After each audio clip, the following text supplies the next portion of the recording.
Let's now shift our focus to Japan. Experts say the Japanese military has been becoming a hub for sexual abuse, many other forms of harassment running rampant in the armed forces. Reports say the victims do not trust the way their complaints will be handled, and thus they fear retribution if they speak out.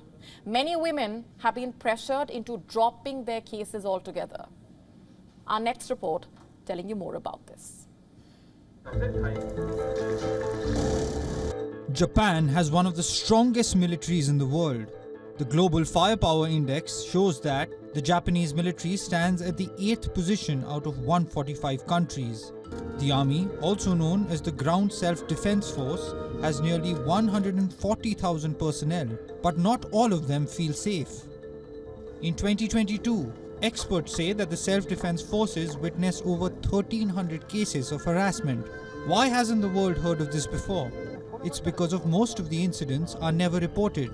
Reports show that 60% of the victims, including men and women, never report the harassment cases. The majority of the victims are driven by fear. They do not trust the SDF and the Defense Ministry with their complaints. Victims fear that they will face retribution if they speak out. Some of them said they didn't even know who to talk to. Many feared being targeted by whistleblower hunters. When victims gathered the courage to report their case, investigators say the Defense Ministry didn't provide proper help and pressured the victims to drop their complaints. Nearly 80% of the cases involve abuse of power, and 12% of them are sexual harassment cases. There were also cases of maternity harassment. That is when women are targeted for taking time off before and after giving birth.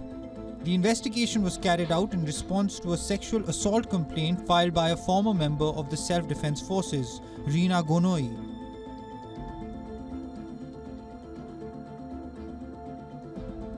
Some former personnel also filed damage claims against the government and said that their cases were covered up or mishandled.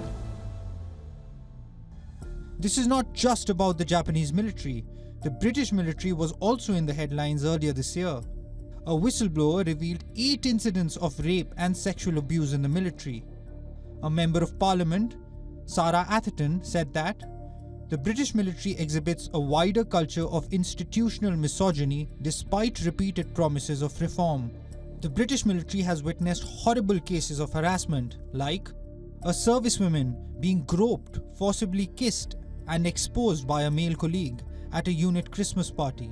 Another female personnel was harassed when a man entered her room while she was sleeping. A junior servicewoman was raped and forced to leave the armed forces. This is while the abuser was protected and remained in the army. Sarah Atherton says that the military police and prosecutors should not deal with rape and sexual assault cases.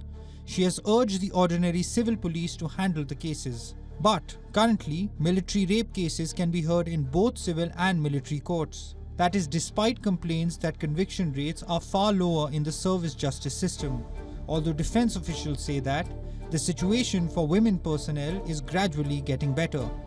They say that dealing with cultural challenges in the military doesn't happen overnight.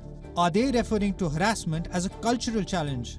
Defense Secretary Ben Wallace says that the key here is that we take complaints seriously. They're dealt with without fear or favor. There isn't undue influence and the chain of command is removed from it. That sounds like the ideal way to deal with things. But it's all about walking the talk.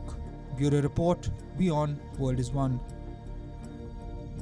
WION now available in your country. Download the app now. Get all the updates on the move.